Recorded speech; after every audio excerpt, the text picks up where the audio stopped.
हाँ शिवोहम। गुरुदेव को प्रणाम, गुरु जी को प्रणाम।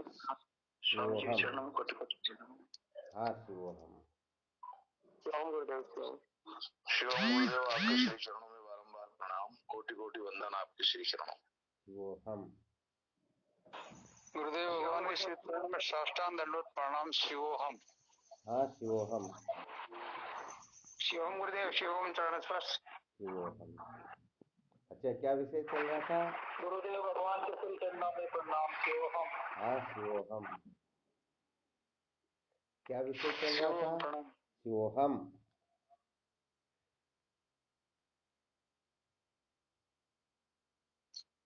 श्री गुरुदेव के चरणों में दंडवत साष्टांग प्रणाम। शिवोहम दाता। हाँ शिवोहम। क्या विषय चल रहा था अपना? संसार को बनाए रखकर कभी भी सत्य का साक्षात्कार नहीं किया जा सकता। संसार को बनाए रखकर कभी भी सत्य का साक्षात्कार नहीं किया जा सकता। कल क्या सुनाया था इसमें? तृप्ति जो होती है अनुभव से होती है, दर्शन से तृप्ति कदापि नहीं होती। गुरुदेव कल वो कंकर वाला सूर्य भगवान वाला वो उदाहरण, वो दर्शन दिया था गुरुदेव, दर्शन से समझाया था अनुभूति के बारे में, बहुत अच्छा। अनुभव के बारे में। तो उसे ये सिद्ध हो गया ना, अनुभव से ही तृप्ति होती है, दर्शन से तृप्ति कभी भी होती ही नहीं। जी गुरुदेव। तो देखो यहाँ पर थोड़ा फिर विचार कर लेते हैं। ये अच्छी तरह से सिद्ध हो गया है कि अनुभव से ही तृप्ति हो सकती है, दर्शन से नहीं होती है। तो ऐसा समझने के पश्चात फिर विचार करना शेष रह जाता है, अनुभव किस प्रकार से हो।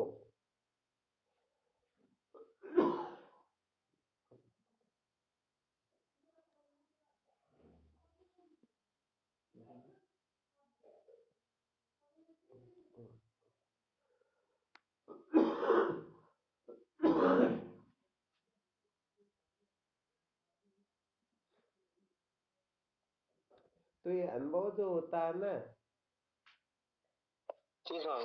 इसको थोड़ा अच्छी तरह से समझना होता।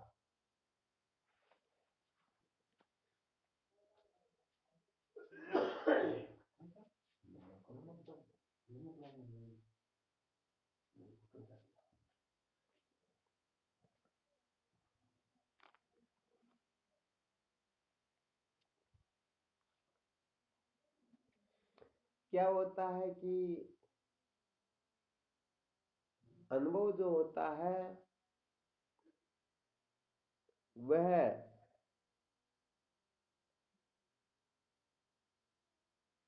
सम्यक प्रकाश से हो, तभी वह अनुभव हमें कृतार्थ करेगा। और सम्यक प्रकाश से अनुभव हो, इसके लिए उसी विधि का सहारा लेना होगा जिस विधि से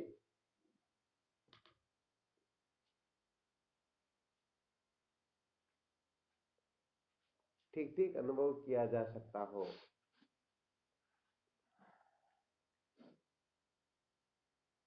जी स्वामी। ऐसा समझना चाहिए, इस अनुभव का भी एक विज्ञान होता है। क्या होता है? एक विज्ञान होता है। तरीका होता है, पद्धति होती है, कुछ मर्यादाएं होती है। तो उस तरीके को छोड़ करके यदि कोई अनुभव करना चाहे तो वह कदापि कर सकता ही नहीं।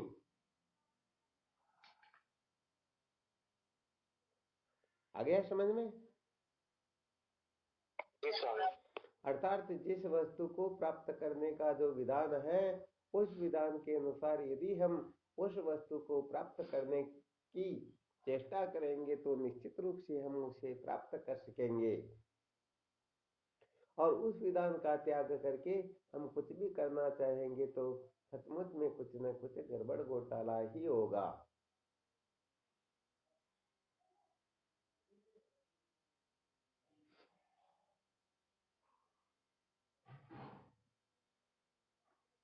अच्छा, इसको दृष्टांत से समझा सकते हो क्या?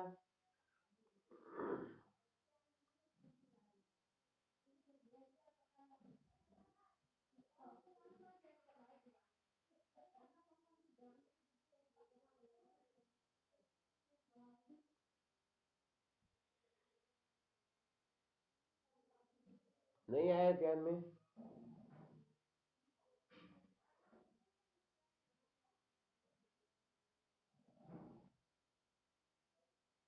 अच्छा, आवाज तो आ रही है ना? हाँ आ रही स्वामी। जिस प्रकार से किसी वस्तु को देखना हो,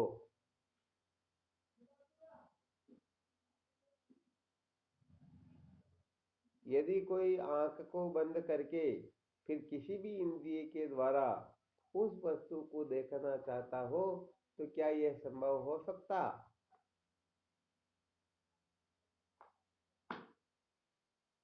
नहीं हो सकता स्वामी।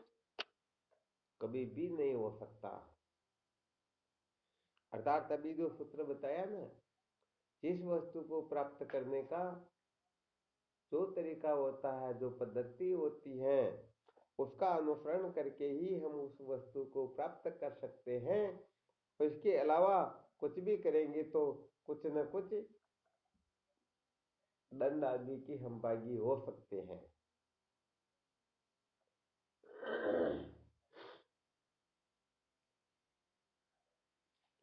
अथवा ऐसा समझ लेना चाहिए, जैसे धन दो प्रकार का होता है, एक तो 1 नंबर का और एक 2 नंबर का।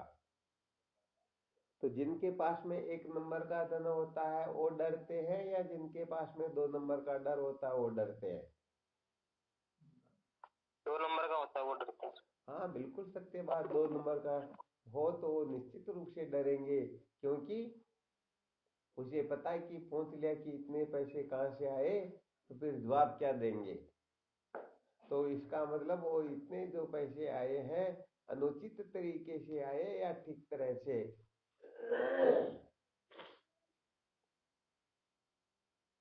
कैसे आए हैं? अनुचित तरीके से आए। अनुचित तरीके से आए। तो अनुचित तरीके से प्राप्त की हुई वस्तु हमें फलित नहीं होती है, फल नहीं देती है, उल्टा अपने को बहुत अधिक कष्ट दुख संकट में डाल देती है। तो यहाँ पर कुल मिलाकर के वस्तु 1 नंबर की हो प्राप्त करने का, और वो भी उसमें जो अभी विज्ञान बताया गया है कि यदि किसी वस्तु को देखना हो तो उसे आंख के द्वारा ही देखा जा सकता है, और कोई साधन होता ही नहीं होता ना। नहीं होता स्वामी जी। हाँ, बिल्कुल सत्य बात है। तो अच्छा, यहाँ पर तरीका क्या है, कोई बता सकेंगे? अनुभव का तरीका क्या होता है?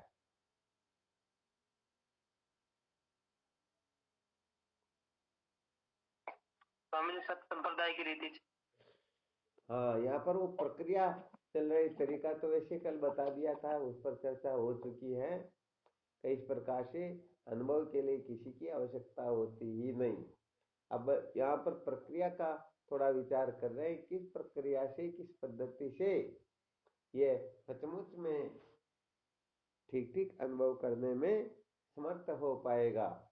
तो यहाँ पर सूत्र निकला कि सत्य संप्रदाय की रीति से जो विचार करते हैं सचमुच में उनको ही यथार्थ अनुभव होता है, बाकी यथार्थ अनुभव होने वाला है नहीं। अच्छा, यहाँ पर सत्य संप्रदाय का विचार करें। ये सत्य संप्रदाय क्या होती है, किसको कहते हैं सत्य संप्रदाय?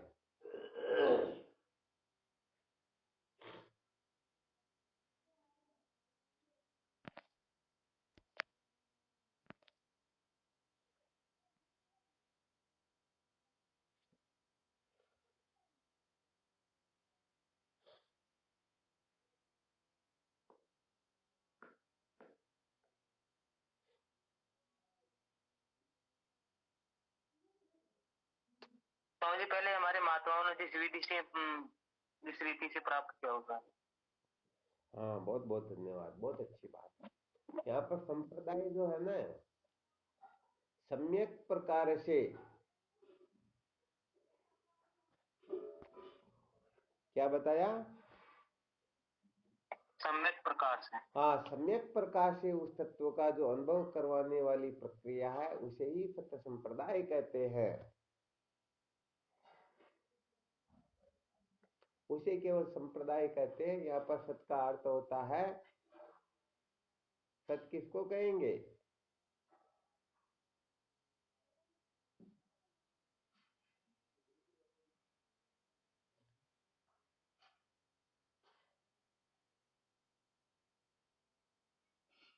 सत्य संप्रदाय। अच्छा, यहाँ पर थोड़ा ये भी अपने को अच्छी तरह से समझ लेना है कि जब सत्य संप्रदाय का नाम लिया गया तो यहाँ पर कोई ना कोई भले एक ही क्यों ना हो, इसके विपरीत खड़े होने वाली कोई संप्रदाय और भी है या नहीं है? स्वामी जी बिल्कुल। तो वैसे देखा जाए तो यहाँ पर मंथन करें तो एक नहीं, गिनती ही नहीं है। तो जो सत्य संप्रदाय है उनको छोड़ करके वो बाकी सब उसी संप्रदाय की गिनती में आती है। अथवा ऐसा समझना चाहिए कि उनके द्वारा भले ही किसी और वस्तु की प्राप्ति होती हो, परंतु यथार्थ अनुभव की सिद्धि उनसे नहीं होती है। अविद्या के बंधन से मूल सहित छुटकारा केवल सत्य संप्रदाय के द्वारा प्राप्त होता है। तो बाकी की जो संप्रदाय है वह हमें मूल सहित दुखों से मुक्त करने में समर्थ नहीं होती है। हाँ, ये रहस्य अपने को स्वयं को समझते रहना है।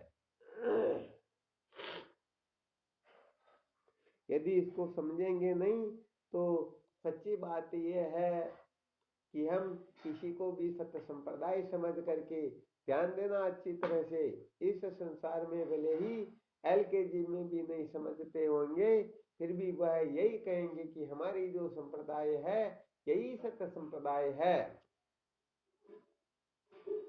आ गया समझ में? जी स्वामी जी। तो सच्ची बात तो कहे तो वर्तमान में तो कहने का मतलब सच्ची, जिनका एलकेजी में भी प्रवेश नहीं है ऐसे भी लोग दावा करते हैं कि इस संसार में यदि अधिकार मिला हुआ है तो हमारे को ही मिला हुआ है, हमारे सिवाय किसी को उपदेश देने की परमिशन भी किसी के पास में है ही नहीं। हम ही सर्वोच्च है, हम ही शिखर पर है और हमारे सामने कोई कुछ नहीं होता है।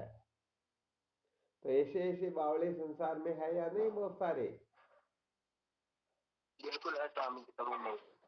हाँ, तो यहाँ पर ये सत्य संप्रदाय जो शब्द आ जाता है तो सत्य संप्रदाय के अनुसार विचार करें उससे पहले ये बाकी के जितने भी संप्रदाय है इनका रहस्य थोड़ा समझ लेना चाहिए। वरना सच्ची बात यह है कि ये भी दावा करते हैं कि हम भी सत्य संप्रदाय के हैं, तो फिर हो सकता है साधक इतना कुटस्थ न हो, विवेकी न हो, समझदार न हो, तो वह कहीं न कहीं किसी न किसी जगह पर भटक ही जाता है।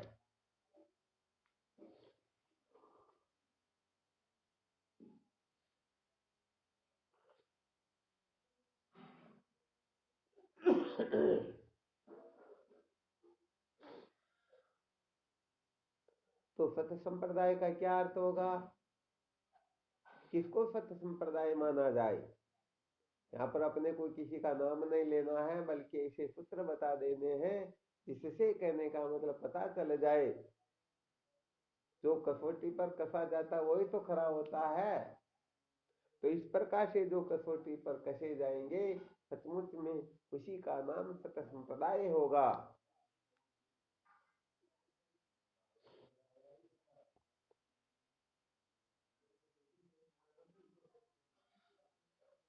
कोई अपनी तरफ से सूत्र बता सकते हो?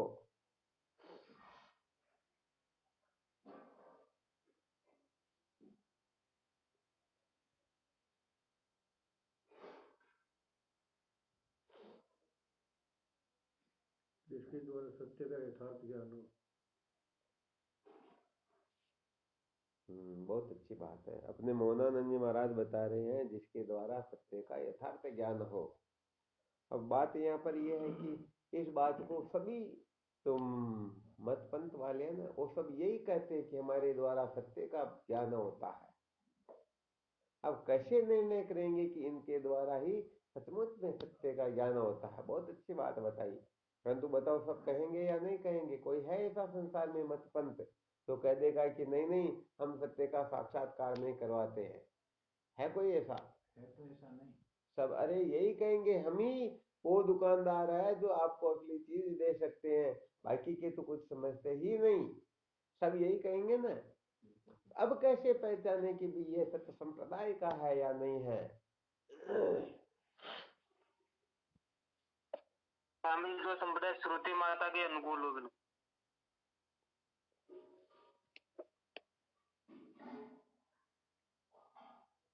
चलो ये भी बहुत अच्छा सूत्र बताया, जो श्रुति माता के अनुकूल हो। परंतु श्रुति माता के अनुकूल कौन सी है? क्योंकि सारे संप्रदाय वाले जो है वेद को प्रमाण मान करके अपना अपना वचन उसी से निकाल लेंगे और कह देंगे देखो हमारी बात को वेद भगवान प्रमाणित कर रहा है। क्या होता है कि शास्त्रों में जो रहस्य होता है ना, लोग उनको ठीक तरह से न समझ करके बड़ा गड़बड़ घोटाला कर देते हैं। क्या होता है, कोई आलसी था ना, तो वो कहने का मतलब नमाज नहीं पढ़ना चाहता था।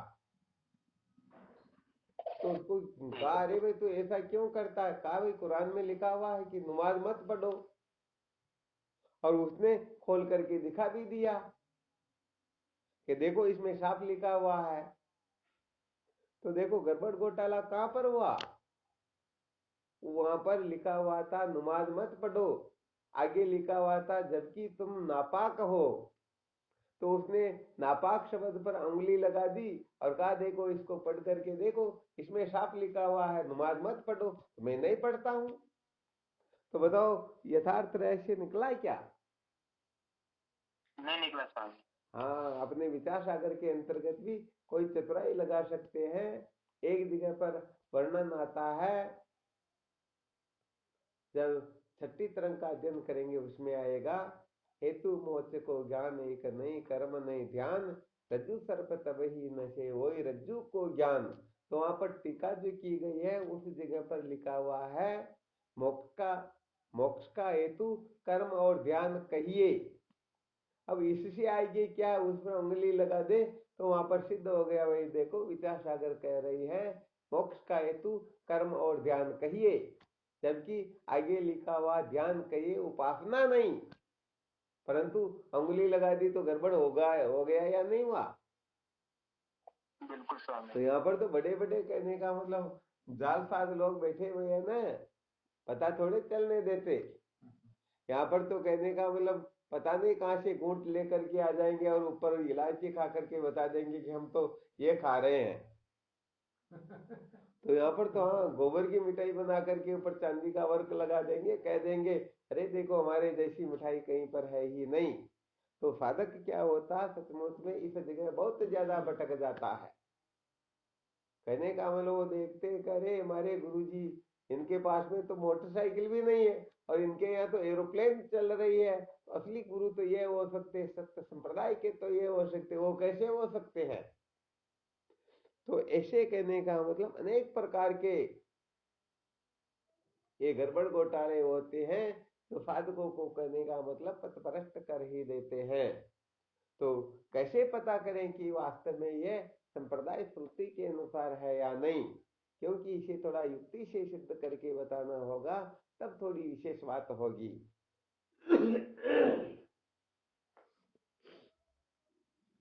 जो संप्रदाय भगवान नारायण से चली आ रही है गुरुदेव, और उसी संप्रदाय के अनुसार विचार कर देखा जाए जो श्रुति माता के अनुकूल होगा, जिसमें श्रुति दो प्रकार की वर्णन करती है, एक तो कर्म उपदेश करती है और एक ज्ञान उपदेश करती है। तो जिसमें जो सत संप्रदाय के रीति से परंपरा से नारायण में चली आ रही जो संप्रदाय वो ज्ञान कांड की श्रुति जो वर्णन करती है तो वही परम प्रमाण होगा उसमें। बहुत ज्यादा बोल गए। तो क्या जो सत्य संप्रदाय की रीति से जो संप्रदाय चल रही उसमें कर्म उपासना का वर्णन नहीं है क्या? उनमें खंडन है क्या? खंडन नहीं है। तो फिर इतना बोलने की आवश्यकता कहां पर? केवल मात्र इतना ही बताना जो संप्रदाय भगवान नारायण से चली हुई है। किसे चली हुई है? भगवान नारायण से। बस इतना ही पर्याप्त। अब उसमें क्या है क्या नहीं, क्योंकि भगवान नारायण ने यदि उपदेश दिया तो यथार्थ उपदेश ही तो दिया ना। हाँ, बहुत धन्यवाद, बहुत अच्छी बात बताई। देखो भाई, सहजानंद जी महाराज ने बहुत बड़ी और मार्के की बात बता दी। जो भगवान नारायण से संप्रदाय प्रारंभ है उनके द्वारा जो बोध होता है उसी को सत्य संप्रदाय कहते हैं। परंतु यहाँ पर बताओ कि बहुत सारे संप्रदाय जो भगवान नारायण से ही तो प्रारंभ है।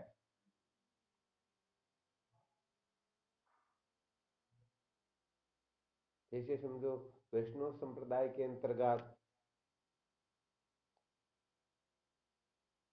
भगवान राम आदि का नाम आता तो क्या वो नारायण नहीं है क्या? है तो नारायण। तो फिर वो भी तो सत्य संप्रदाय हो गई ना। परंतु ये तो हम ही उलझ गए ना, आगे नहीं बढ़े। ऐसा नहीं बोलेंगे। थोड़ा और विचार करके किसमें उलझ गए?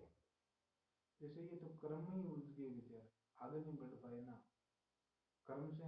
किसने का कर्म में उलझ गए तो आगे नहीं बढ़े क्या? कर्म और उपासना तक सीमित ही रह गए स्वामी जी। और भी आप में से कोई बोलो, पूरी युक्ति नहीं लग रही।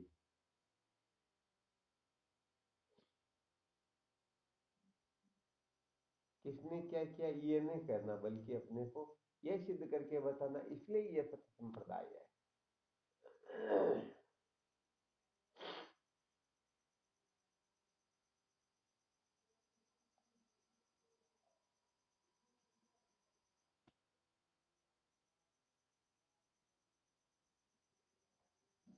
जिस संप्रदाय के द्वारा, जिस श्रेणी के द्वारा हमारे महापुरुषों ने अपना जीवन धन्य किया उसी को सत्संग। ये तो प्रत्यक्ष है, कोई दिक्कत नहीं। परंतु अब पहुंच ले कि वह कौन सी संप्रदाय है तो फिर क्या कहेंगे?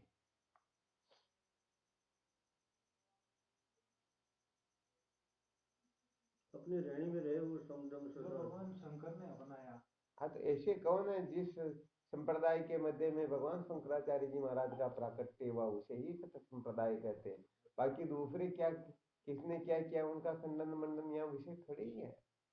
हाँ, ये थोड़ी विशेष बात, बहुत धन्यवाद है। अर्थात नारायणम समारंभा शंकराचार्य मध्यमम् अस्मदाचार्य पर्यंतम वंदे गुरु परंपराम।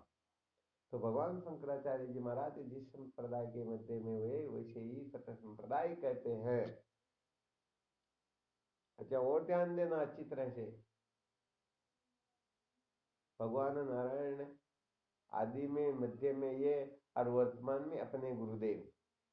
अब इसमें भी और रहस्य समझना होगा, वरना इसमें भी बहुत सारे ऐसे हैं जो कहने का मतलब वेदांती LKG में भी नहीं समझते हैं। देखो, आपको थोड़ा संकेत कर देते हैं। पुष्कर के अंतर्गत संन्यास आश्रम में दयानंद सरस्वती जी महाराज वेदांत का स्वाध्याय करवाते थे, बहुत बड़े विद्वान थे। और वहां पर ध्यान देना, कोई 1-2 साल वाले नहीं, बल्कि 3-3 वर्ष के, 2 वर्ष के, 3 वर्ष के बच्चों को संन्यास दिलवा दिया। और जिनकी उम्र 95 वर्ष की हो चुकी थी, ऐसे सन्यासी भी वहां पर स्वाध्याय किया करते थे। तो जब कुछ विषय चलता, जैसे पंचीकरण का विवेचन चल रहा था, और उसमें बताया जा रहा है इंद्रियां जो है 5 ज्ञानेंद्रियां और 5 कर्मेंद्रियां आदि होती हैं। तो 95 वर्ष के सन्यासी खड़े होकर के पूछने लगते, स्वामी जी आप ये 10 इंद्रियां बता रहे हो, इंद्री तो एक ही होती है, ये 10 इंद्रियां कौन सी होती हैं? तो बताओ क्या वो सत्य संप्रदाय वाले महात्मा नहीं है क्या? यदि कल्याण होता तो मुझसे कल्याण हो जाएगा क्या? हाँ, ये तो भी केवल नमूना दिखाया गया ऊपरी तौर से, भाई इस परंपरा में जो हो वो कहने का मतलब सटीक बैठते हैं, परंतु इनमें भी कुछ न कुछ देखना होगा ना, वरना केवल मात्र हाँ भाई ये भी इस परंपरा के और चलो इनके चरणों में गिर जाओ, तो खुद ही मुक्त नहीं तो तुमको मुक्त कैसे कर देंगे? यहाँ पर देखो और विशेष बात बता देते हैं, जब अविद्या के बंधन से मुक्त होना हो, सत्य का साक्षात्कार करना हो, तो उस समय सत्य संप्रदाय केवल और केवल मात्र शंकर अद्वैत वेदांत के अनुसार जो है उसी को मानना होगा। यदि धर्म की कक्षा की विवेचना चल रही हो और उसके लिए कह दे यहाँ सत्य संप्रदाय कौन सी है, तो इस जगह पर पूर्व मीमांसा को ही कहना होगा, न कि वेदांत दर्शन को। ध्यान देना अच्छी तरह से। हाँ, लोग गड़बड़ घोटाला कर देते हैं, ये आत्मा और ब्रह्म के एकत्व में ही शंकर अद्वैत वेदांत परम प्रमाण है, बाकी परम प्रमाण नहीं, क्योंकि यहाँ तक इन्होंने विचार किया ही नहीं, रास्ते में ही हाँ चल नहीं रहे, बल्कि वहीं अटक गए। बस यही जीवन का सार है, भगवत दर्शन हो या कोई और प्रकार से, तो इनके समझ में आया, उसी को अंतिम कक्षा समझ ली। भगवान शंकराचार्य जी महाराज ने किसी को अंतिम कक्षा नहीं समझा, बल्कि अविद्या के बंधन से उपलक्षित जो चैतन्य आत्मा है, जो प्रत्येक चैतन्य से अभिन्न है, उस तत्व का साक्षात्कारी अंतिम अनुभव है, इस प्रकार से कथन किया गया। तो यहाँ पर कहने का मतलब अपन अविद्या के बंधन से मुक्त होने की चर्चा कर रहे हैं, इसीलिए यहाँ पर कहा जा रहा है कि ये शंकर अद्वैत वेदांत ही परम प्रमाण है। बाकी दूसरे जो विषय होते, जैसे यदि विवेक का विषय होता, विवेक कैसे उदय हो, तो इसमें सांख्य शास्त्री सत्य संप्रदाय वाला हो जाएगा। यदि मन को निश्चल कैसे करे, इस जगह पर यदि सत्य संप्रदाय का विचार किया जाए तो यहाँ पर योग आदि हो जाएगा। आ गया समझ में? तो जब ब्रह्म विचार किया जाता है उस समय केवल और केवल मात्र श्रुति माता को ही, वेदांत दर्शन को ही भगवान शंकराचार्य जी महाराज एवं उनके द्वारा कथन किया हुआ जो है उसी को ग्रहण किया जाता। इसमें थोड़ा ये रहस्य है, तो इसमें किसी को राजी बेराजी होने की भी आवश्यकता नहीं है। अरे भाई समझो एक बहुत बड़ा, कितना भी बड़ा खिलाड़ी क्यों ना हो, परंतु जिस विषय में वह नहीं समझता उसमें तो भी बालक है ना, तो सब कुछ कर सकता हो। जैसे ईश्वर सब कुछ कर सकते हैं, परंतु क्या कोर्ट के बटन खोल सकते हैं क्या? ये वायु जो है पहाड़ों को उड़ा सकती है, परंतु कोई कोट पहना हुआ बटन लग रहे तो उन बटनों को खोल सकती है क्या? तो ऐसे ही कहने का मतलब जिस विद्या में जो पारंगत है वह बहुत बड़ा विद्वान कहलाएगा उस विद्या के अंतर्गत, परंतु उसे कह दिया जाए घड़ी को ठीक कैसे किया जाता है, लाइट के स्विच को ठीक कैसे किया जाता, तो अभी वह एलकेजी में फेल है या वो वास्तव में फेल है? आ गया समझ में? तो यहाँ पर विद्या की निवृत्ति का उपाय चल रहा है, यहाँ पर अपने वास्तविक स्वरूप के साक्षात्कार की चर्चा चल रही है। तो यहाँ पर भगवान शंकराचार्य जी महाराज ही परम प्रमाण है, बाकी सब बालक है। क्यों? क्योंकि अभी तक वो मंजिल पर पहुंचे नहीं, तो जो मंजिल पर पहुंच जाते हैं वे ही परम प्रमाण होते हैं। बाकी रास्ते में चल रहे हैं, यदि पुरुषार्थ करते रहेंगे तो एक न एक दिन ये भी लक्ष्य पर पहुंच जाएंगे और ये भी परम प्रमाणित हो जाएंगे, परंतु नहीं पहुंचे तब तक तो नहीं है ना। तो इसमें किसी प्रकार का झगड़ा झमेला है ही नहीं। अच्छा, आ गया ना समझ में थोड़ा बहुत? तो विचार करके देखो, जो जन्म से ही साधु बने हुए संन्यास लिया हुआ है और 90-95 वर्ष की जिनकी उम्र हो गई, ऐसे भी पूछ रहे हैं कि ये इंद्रिया इतनी कैसी होती, कौन कौन सी है, तो बताओ। ब्रह्म साक्षात्कार समझ में आ रहा होगा शायद।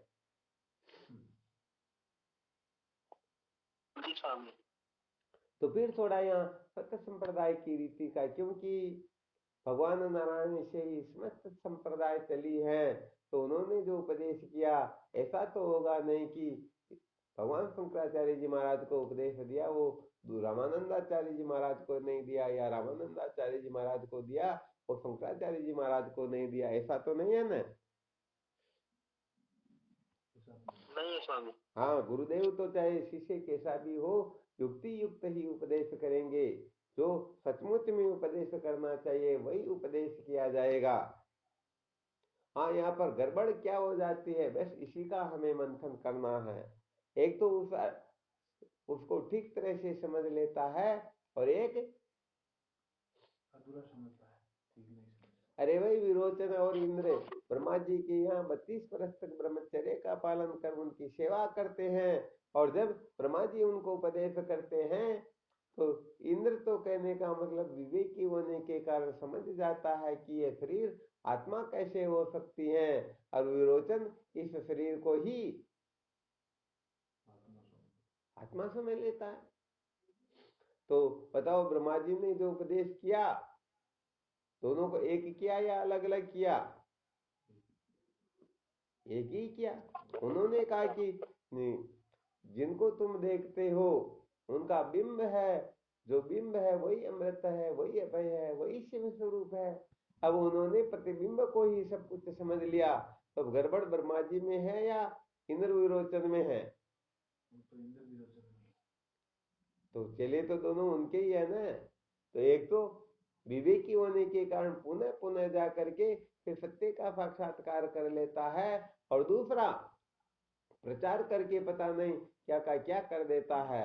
अब वह कहे कि मैं ब्रह्मा जी का शिष्य हूँ, तो बताओ सही कह रहा है या गलत कह रहा है? बताओ, उसको सत्य संप्रदाय का माना जा सकता है क्या? नहीं माना जा सकता। क्यों? क्योंकि ब्रह्मा जी ने जो उपदेश दिया वह उपदेश उन्होंने ठीक तरह से समझा ही नहीं, अपनी वासना के अनुसार उसका अर्थ कर लिया। तो ऐसे ही समस्त संप्रदाय जो है इन सबके मूल एक ही है, वहां से जो वस्तु निकलती एक ही प्रकार की होती है। जैसे आकाश से जो पानी गिरता है, स्वाति नक्षत्र में जो बूंद गिरती वो एक ही होती है, अलग अलग होती है?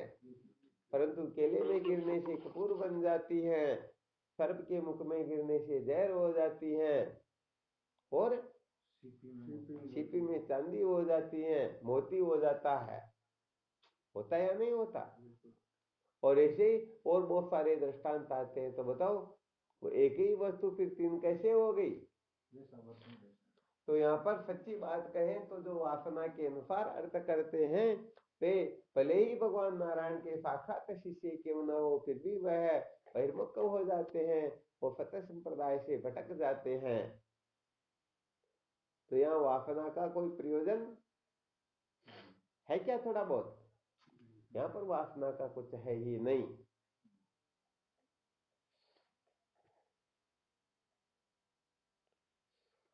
हाँ, इन सूत्रों को बहुत अच्छी तरह से मंथन करना भाई। यदि इसको हम ठीक तरह से समझ लेंगे तो सच्ची बात है कभी भटकेंगे नहीं, और नहीं समझे तो सच्ची बात है एक न एक दिन निश्चित रूप से भटकेंगे।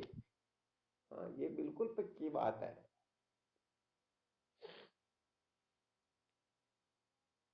कोई संशय क्या यहाँ पर?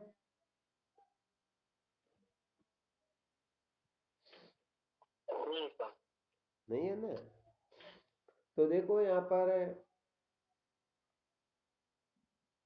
केवल और केवल मात्र भगवान नारायण के द्वारा सुन लेने का नाम भी सचमुच में संप्रदाय नहीं होता है, बल्कि भगवान नारायण सचमुच में क्या कहना चाहते हैं उनके रहस्य को ठीक ठीक प्रकार से हृदयंगम कर ले, समझो उसी का नाम सत्य संप्रदाय होता है। तो यहाँ पर वैसे देखा जाए तो ये बात जानना तो अत्यंत आवश्यक होती ही होती है कि सत्य संप्रदाय से ही जीव कृतार्थ हो सकता है, बाकी से नहीं। तो ये रहस्य जीवों को सबसे पहले साधकों को मुमुक्षुओं को अच्छी तरह से समझ लेनी चाहिए कि सत्य संप्रदाय क्या होती है। हाँ, इसको यदि नहीं समझेंगे तो सही बात है, हम अपने जीवन के वास्तविक लक्ष्य को कभी भी प्राप्त कर सकेंगे ही नहीं। अरे प्राप्त करना तो बहुत दूर की बात है, हम जहाँ तक पहुंचे हैं वहां से भी भटक जाएंगे, और भटक करके पता नहीं कहाँ तक जाएंगे, इसका वर्णन नहीं किया जा सकता। तो ये बात तो अच्छी तरह से समझ लेना चाहिए कि सत्य संप्रदाय के द्वारा ही अविद्या के बंधन से मुक्ति प्राप्त की जा सकती है, अन्यथा कदापि नहीं।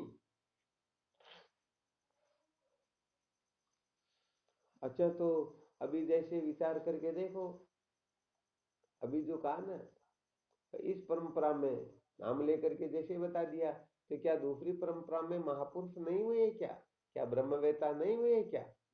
हाँ, बिल्कुल हुए। तो कहने का मतलब यहाँ पर संप्रदाय का ये नहीं कि फलाने मत वाला या फलाने मत वाला, यहाँ पर तो जिन्होंने ठीक ठीक तरह से समझा हो, इसके बारे में थोड़ा विस्तार से वर्णन करेंगे।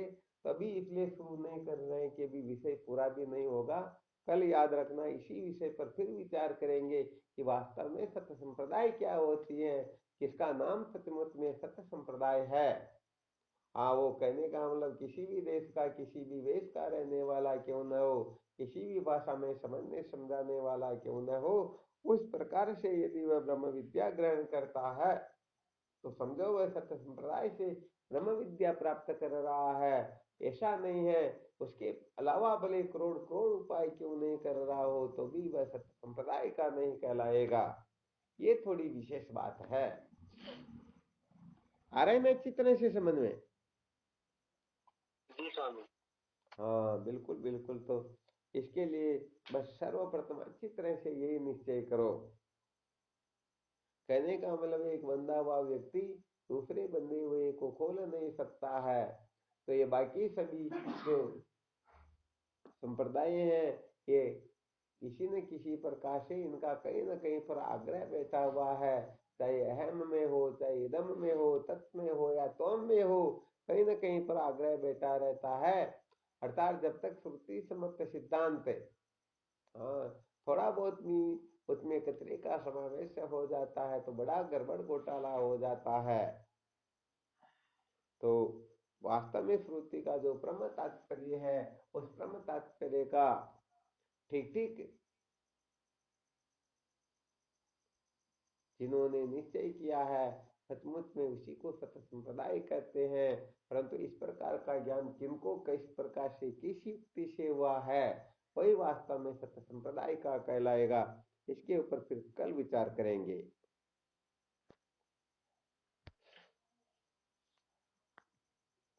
आज जो सुना है इसमें कोई संशय हो तो देख लो।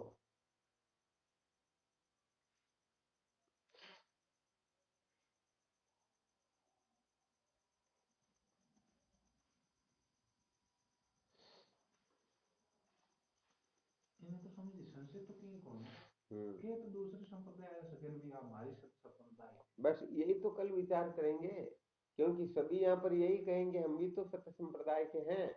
परंतु जो जो लक्षण कल बताए जाएंगे, वो लक्षण जिनमें मिल जाएंगे वही सचमुच में सत्य संप्रदाय का होगा, और वो लक्षण नहीं मिलेंगे तो सपने में भी भूल कर भरोसे मत रहना, क्योंकि सत्य संप्रदाय वह है ही नहीं। आ गया समझ में? जी स्वामी।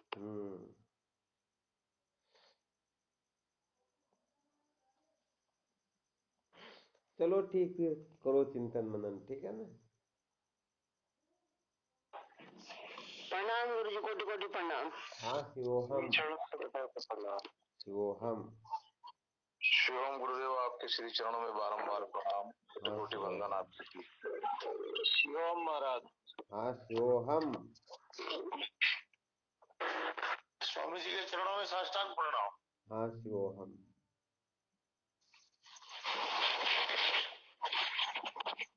गुरुदेव भगवान के श्री चरणों में साष्टांग दंडवत प्रणाम। शिवोहम। हाँ, शिवोहम। शिवम गुरुदेव, शिवम। हाँ, शिवोहम महाराज। शिवम चरण स्पर्श। शिवोहम। गुरुदेव भगवान के श्री चरणों में प्रणाम। शिवोहम। हाँ, शिवोहम। शिवोहम प्रणाम। शिवोहम। प्रणाम स्वामी जी, आपके श्री चरणों में कोटि कोटि प्रणाम। शिवोहम।